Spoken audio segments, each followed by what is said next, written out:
thought I was a soft old man with nothing left in him. They thought grief had hollowed me out, that the man my wife had loved for 47 years had been buried right there beside her in that cold November ground at Rosewood Cemetery in Asheville. Before I tell you how I took back every dollar, every square foot, and every ounce of dignity those vultures tried to strip from me, do me a favor. Hit that like button. Subscribe to Revenge Echoes, because if you've ever been pushed around by your own blood, this story is going to feel like a hand on your shoulder. My name is Calvin. I'm 68 years old. I worked 39 years at the Norfolk Southern Rail Yard outside of Asheville, North Carolina, came home every night with grease under my fingernails and a paycheck that never quite stretched the way I wanted it to. I married my wife, Ruth, when I was 21 and she was 19. We met at a church potluck. She brought a peach cobbler that I still dream about. 3 weeks later, I asked her father for permission to court her. And 3 months after that, I asked her to marry me on the porch swing of her parents' house in Hendersonville. She said yes before I finished the question. We had 3 children. My oldest son, who I'll just call my eldest, came along in 1979. My daughter was born 2 years later, and my youngest boy showed up in 1986, a surprise we hadn't planned, but had thanked God for ever since, or at least I had thanked God for him. By the end of all this, I wasn't so sure he'd been in on the deal. Ruth was a quiet woman. She wasn't the kind to raise her voice or make a scene. She baked. She gardened. She kept a journal in her nightstand that I never once opened in all those years because she asked me not to, and I respected her. She volunteered at the food pantry on Saturday mornings and every single Thursday afternoon from the day we got married in 1977 until the week before she died in October of last year. My wife drove down to a small storefront in downtown Asheville, parked her old Ford Tempo on Patton Avenue, and walked into a place I never set foot in. She told me it was a sewing circle. She said the ladies got together to quilt for the church, to make blankets for the women's shelter, and for newborns at Mission Hospital. For 47 years, I believed her. Why wouldn't I? Ruth never lied to me about anything. She came home every Thursday around 5:30, always with a casserole already half prepared from the morning, and she'd hum while she finished cooking. Sometimes she'd come back with a swatch of fabric or a spool of thread. Sometimes nothing. I never asked questions. A man doesn't interrogate his wife about her sewing circle. Then she got sick. Pancreatic cancer. Stage 4 by the time they caught it. The doctor at Mission gave her 6 months. She lasted 4. The last week of her life she could barely speak, but on the Wednesday before she passed, she squeezed my hand and looked at me with those cloudy gray eyes and said something I didn't understand at the time. She said, "Calvin, when I'm gone, the thread spool, the blue one, in my sewing basket. Promise me you'll look inside." I told her I promised. I figured she was confused from the morphine. The next morning she slipped away while I was holding her hand, and I forgot about the thread spool for 3 weeks. I forgot about a lot of things in those 3 weeks. I forgot to shave. I forgot what day it was most mornings. What I didn't forget was that my children showed up the day after the funeral with their spouses and started measuring the house. Let me back up. The day of Ruth's funeral was a long, gray, miserable afternoon. The whole family came. My eldest flew in from Charlotte with his wife, who I'll call my eldest wife. They have a big house in a gated community out there, and he's some kind of vice president at a regional bank. My daughter and her husband drove up from Greenville, South Carolina. My youngest came from Knoxville with his wife, a woman I never warmed to but always tried to be kind to for his sake. At the reception in our house, the one Ruth and I had bought in 1982 and paid off in 2007, I noticed something strange. My eldest wife was walking around with her phone out, taking pictures of the dining room. Not pictures of the family. Pictures of the china cabinet. Pictures of Ruth's grandmother's secretary desk. Pictures of Ruth's grandmother's secretary desk. Pictures of the rug in the front parlor. I figured she was sentimental. I figured she wanted to remember Ruth's house. I was wrong. 2 days later, on a Tuesday morning, all 3 of my children showed up unannounced. My eldest had a leather portfolio tucked under his arm. My daughter was carrying a clipboard. My youngest looked like he hadn't slept, and his wife was the one doing all the talking before they even got through the front door. "Daddy," my daughter said, in that voice she uses when she wants something, "we need to have a family conversation." I sat down at the kitchen table where I'd had 10,000 cups of coffee with Ruth. They sat across from me like a board of directors. My eldest cleared his throat. He'd brought paperwork. Dad, we've been talking. With Mom gone, we don't think it's safe for you to live here alone. The stairs are a hazard. The yard is too much. You've been forgetful lately. I hadn't been forgetful. I'd been grieving. There's a difference, but he didn't know it because he'd never lost anyone he actually loved. We found a really nice place, my daughter said, sliding a brochure across the table. It's called Whispering Pines. It's an assisted living community in Hendersonville. They have memory care, they have meal service, they have activities. I looked at the brochure. The monthly cost was $8,500. I made the math in my head. My pension and Social Security together were about $4,200 a month. The math didn't work, and I told them so. That's the thing, Dad, my eldest said, and now he opened up the leather portfolio. We've discussed it. The most sensible thing is for you to sign the house over to the three of us. We'll sell it. The proceeds will fund your care. Mom's life insurance, if there's any, would cover the gap. The house. The house Ruth and I had spent 42 years in. The house where she planted the dogwood in the front yard the spring my daughter was born. The house where I'd taught my youngest to ride a bike on the cul-de-sac. They wanted me to sign it over. To them. Daddy, this is what's best, my daughter said. We've all agreed. My youngest hadn't said a word. He was staring at his hands. His wife elbowed him and he flinched. Dad, it's the right thing, he mumbled. I looked at all five of them, my three children and the two spouses I'd welcomed into this family, and I felt something I hadn't felt in a very long time. I felt cold, not sad. Cold. I'll think about it, I said. My eldest's wife jumped in. Calvin, we don't have a lot of time. The wait list at Whispering Pines is months long, and we already put down a deposit to hold a unit. We need to move on this. A deposit. They had already put down a deposit. You did what? $6,000, she said, like she was reading a grocery list. Non-refundable. So really, the decision has been made. I told them to leave my house. Politely. Firmly. I told them I needed time to grieve and that we would discuss this another day. They didn't argue. My eldest gathered his portfolio. My daughter took her clipboard. They all filed out and got into their cars and pulled out of my driveway, and I watched from the front window until the last taillight disappeared around the bend on Sycamore Street. Then I sat down on the couch and I cried for the first time since the funeral. Not because I was sad, because I was furious, and I didn't know what to do with all that fury. That's when I remembered the thread spool. I went into Ruth's sewing room, the little converted bedroom upstairs where she kept her quilting projects. Her sewing basket was on the chair where she'd left it the day she went to the hospital for the last time. I knelt down and opened it. Spools of thread, scissors, a thimble, a half-finished baby blanket. And there, at the bottom, a wooden spool with no thread on it. Just a spool. Painted blue. I picked it up. It was heavier than it should have been. I turned it over and saw that the bottom had been hollowed out and a small piece of cork had been wedged in to seal it. I pried the cork out with my pocket knife. Inside was a small key. Brass. Old. With a tag that said First Carolina Trust, Box 247. First Carolina Trust was a small, old-fashioned bank in downtown Asheville, the kind with marble floors and a real teller who knew your name. It was 3 blocks from the storefront where Ruth had supposedly been quilting every Thursday afternoon for 47 years. I sat down on the floor of the sewing room with that key in my hand, and I started to understand that my wife had been keeping a secret from me. Maybe a big one. And maybe, just maybe, she'd known something I didn't. The next morning, I drove down to First Carolina Trust.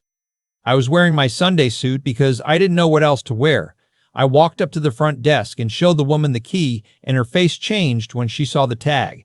She didn't say much. She just asked me for ID, ran my driver's license, made a phone call, and then nodded. Mr. Calvin, she said, your wife left specific instructions. Please come with me.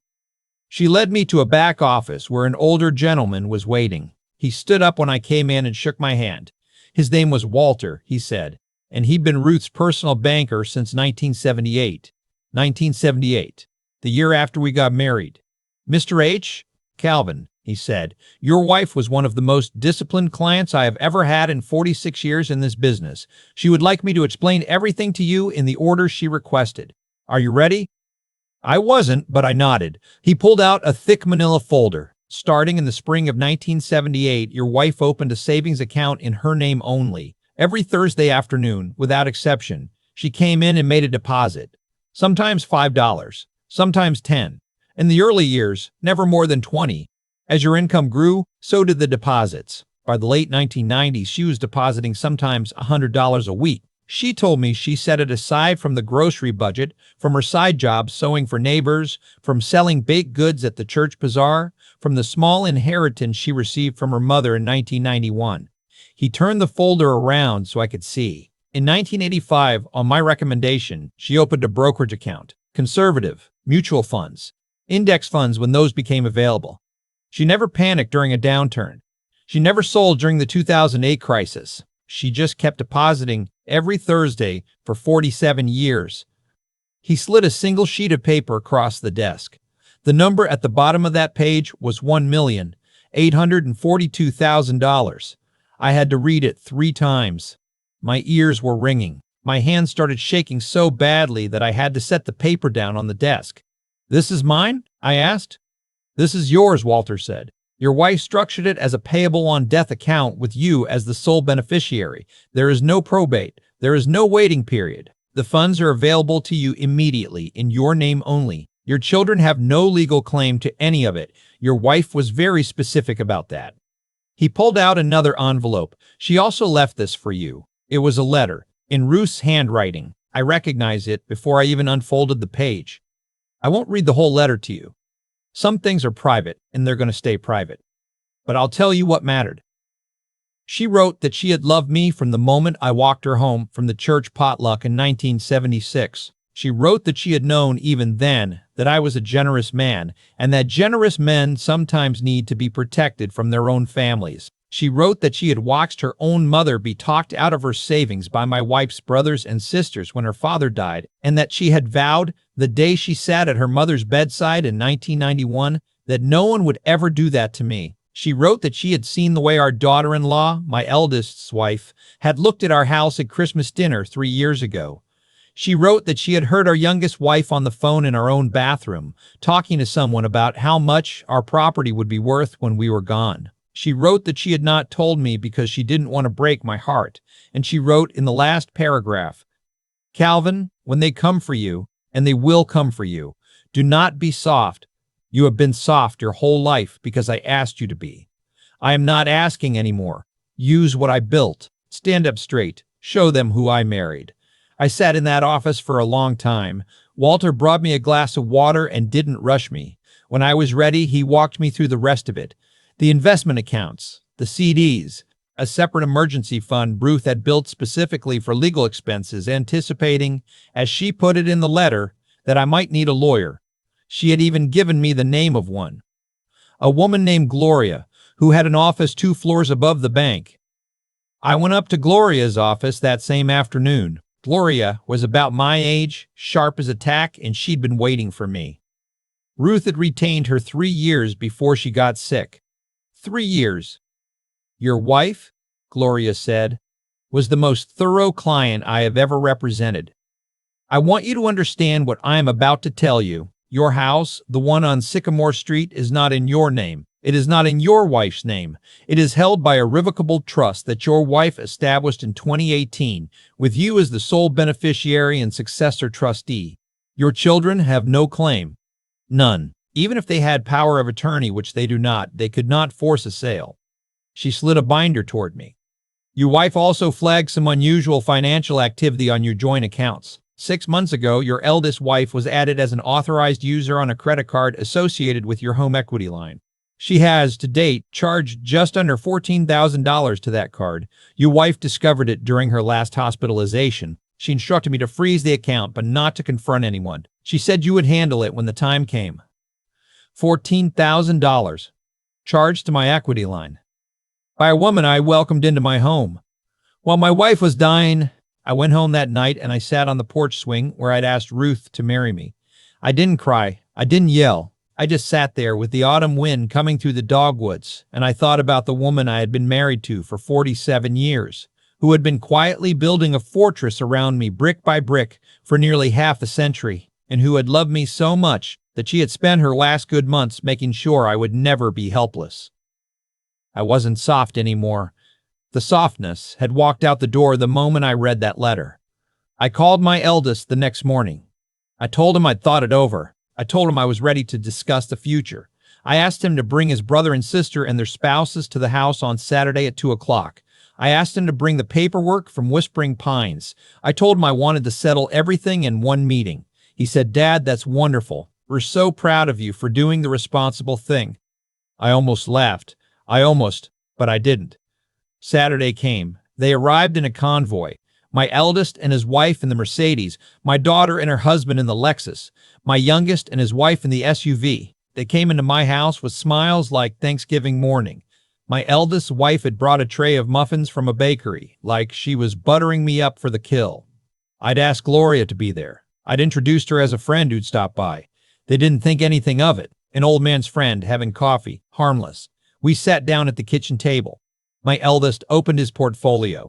"So, Dad, here's what we propose. You sign the deed transfer today. We list the house on Monday. With the market the way it is, we expect to clear about $460,000. $8,500 a month at Whispering Pines, that runs you about $100,000 a year. The math works out to about 4 years of care, which is roughly your life expectancy according to my life expectancy," I said. "Statistically speaking, Dad, we're being practical. You ran the numbers on how long I'd live." My eldest's wife jumped in. "Calvin, please don't be sensitive. We're trying to plan responsibly. If there's anything left when the time comes, it would be split between the 3 children, your grandchildren's college funds. It's what Mom would have wanted." What Mom would have wanted? I looked at her. I looked at her smile, at the muffins on my counter, at the $14,000 she had stolen from my home equity line while my wife was lying in a hospital bed. I let the silence stretch for a long time, long enough that my daughter started shifting in her seat. Then I asked Gloria to please pass me the binder. I opened it on the table. I turned it around so they could all see. "Before we discuss the deed," I said, "I'd like to discuss the $14,286 charged to my home equity line by my eldest wife between April and September of this year." My eldest wife went white, not pale, white, like a sheet. "What?" my eldest said. "You didn't know," I said. "I figured you didn't. She charged it on a card she got herself added to without telling you. Spa visits. A weekend in Charleston. A purse from Neiman Marcus that cost $2,100 while your mother was in the cancer ward." My eldest turned and looked at his wife. The look on his face was something I will never forget. It wasn't anger. It was the realization that he had married a stranger. "Cal, that's a misunderstanding," she stammered. "I was going to pay it back." "You could pay it back today," I said. "Cash or cashier's check, your choice, plus interest, which Gloria has calculated. The total comes to $15,412. My daughter's husband cleared his throat. He hadn't said a word the whole meeting. "Calvin, I think we should all just take a step back." "I'm not finished," I said. I turned to my daughter. "You called Whispering Pines on October 2nd, the day before your mother died. You put a deposit down on a unit while she was on the morphine drip. I have the call records. I have the deposit receipt. You did this while your mother was dying." She started to cry. Not real tears. The kind of tears you cry when you've been caught. "Daddy, I was being practical. We knew Mom wasn't going to make it, and we had to plan. You had to plan to put me in a home and sell my house before your mother was even cold." I turned to my youngest. He was the only one not lying to himself. I could see that now. He was the only one looking at the floor. "Son, you went along with this. You knew." "Dad, I don't." I held up my hand. "Don't tell me you didn't know. Your wife put you up to it. I've seen the texts." I hadn't. But Gloria had told me how to bluff, and his face when I said it told me everything I needed to know. "I know you, son. I know you didn't come up with this. But you let it happen, and that's a thing you're going to have to live with." He started to cry. Real tears this time. The kind that come from shame. I closed the binder. "Now, I'm going to tell you what's going to happen. I'm not signing the deed. The house is not in my name. The house is held in a trust your mother established 6 years ago. None of you have any claim to it, and none of you ever will, Your mother saw to that. Second, the $14,286 will be paid back by the end of business Monday. If it is not, Gloria will file a police report for credit card fraud. That's a felony in North Carolina. Third, the $6,000 deposit you put down at Whispering Pines is not coming out of my pocket. You'll figure out who pays for that yourselves. I am not going anywhere. I'm staying in my house, in my town, in my life. Fourth, you will not be receiving anything when I die. Your mother and I have made other arrangements. The bulk of our estate will go to Mission Hospital's Pancreatic Cancer Research Fund, in your mother's name. A smaller portion will go to the church food pantry, where she volunteered. There will be no inheritance, not for you, not for your spouses, not for your children. There is nothing here for you anymore. My eldest wife stood up. You can't do this. The grandchildren, I said quietly, will be welcome in this house anytime they want to visit me. I love them. I will spoil them. I will teach them to fish at the lake, but they will not inherit a dime because I will not reward what their parents did. If you have a problem with that, take it up with the woman who drove you down here in a Mercedes you couldn't afford if I hadn't been quietly paying off your second mortgage for the last 3 years. That was Ruth's last gift to me, by the way. Records of every single thing I had ever paid for that they had never thanked me for. The college tuition, the down payments, the medical bills, the wedding. She had logged it all. I'm going to ask all of you to leave my house now, I said. And I want you to know this. I'm not your enemy. I'm your father. The door is not closed forever, but it is closed today, and it will be closed for a long time. If you want it to open again, you will earn it. Not with money, with years. With grandchildren brought to my door without an agenda, with Sundays at this kitchen table without a clipboard. You will rebuild what you broke, or you will live without me. That is your choice. It is no longer mine. They left. My eldest wife was the first one out, slamming the screen door so hard the dogwood wreath fell off. My daughter went next, sobbing in a way that I think for a moment might have been real. My eldest paused at the door. He looked back at me. He didn't say anything. He just nodded once and walked out. My youngest was the last to leave. He stopped at the threshold and turned around. Dad, I'm sorry. I should have stood up. I should have called you the minute they brought it up. I was a coward. I looked at my youngest, the boy I had taught to ride a bike on this very street, and I felt the first flicker of something I hadn't felt in days. Not forgiveness, not yet, but the door, just a crack, opening. You were, I said. Now go home. Think about what kind of man you want to be. And when you figure it out, you come back. Without her. Just you. He nodded. He hugged me briefly, and he left. That was 8 months ago. The eldest's wife paid the money back, with interest on the Monday. They are no longer married, last I heard. He's living in an apartment in South End, Charlotte. He calls me every Sunday. We're rebuilding.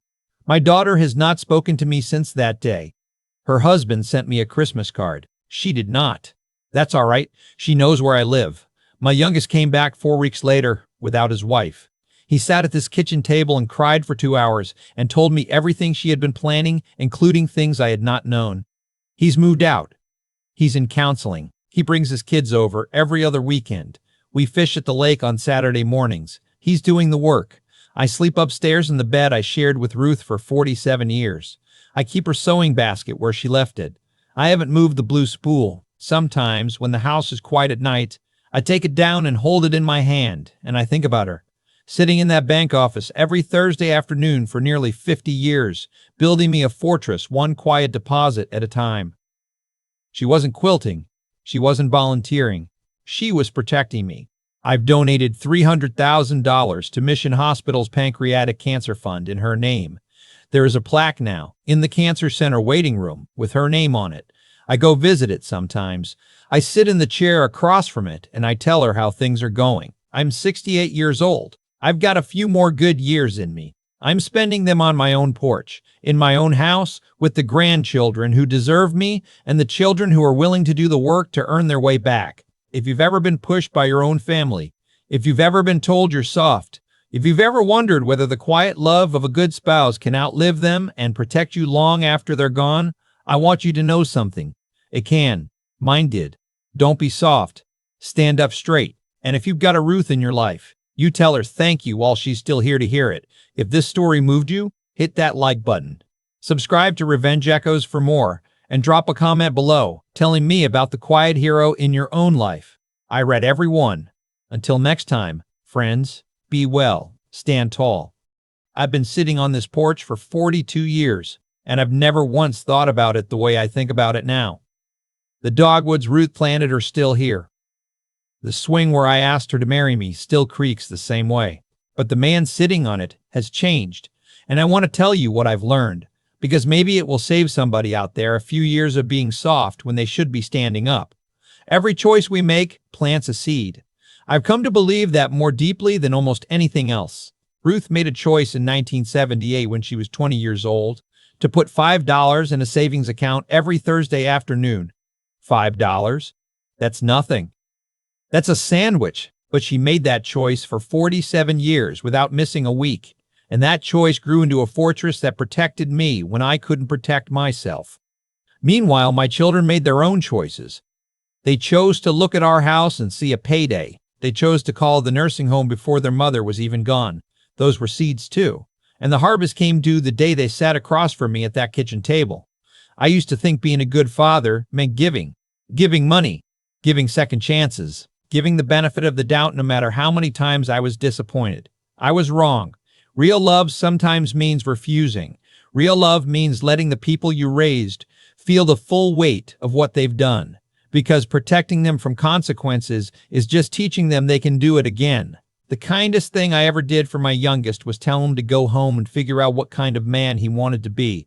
He's a better man for it now. The hardest cuts are sometimes the ones that heal. I want to say something about strength, too, because I think we get it wrong in this country. Strength is not yelling. Strength is not throwing somebody out of your house in a rage. Strength is sitting quietly across the table with a binder full of evidence and a lawyer at your side and saying calmly, "This is what's going to happen now." Strength is being prepared. Ruth taught me that without ever raising her voice. She built her strength one Thursday at a time, and when the moment came, she didn't have to fight. She just had to open the box. If you're watching this and you've got a family that loves you, treasure them. If you're watching this and you've got a family that's circling you like buzzers, you don't have to hate them, but you do have to see them clearly. Use your mind, build your fortress, stand straight. The good people in your life will always have a seat at your table. The others will earn their way back or they won't. And either way, you'll be all right because you will have done the one thing that matters most. You will have stopped being soft when softness was killing you.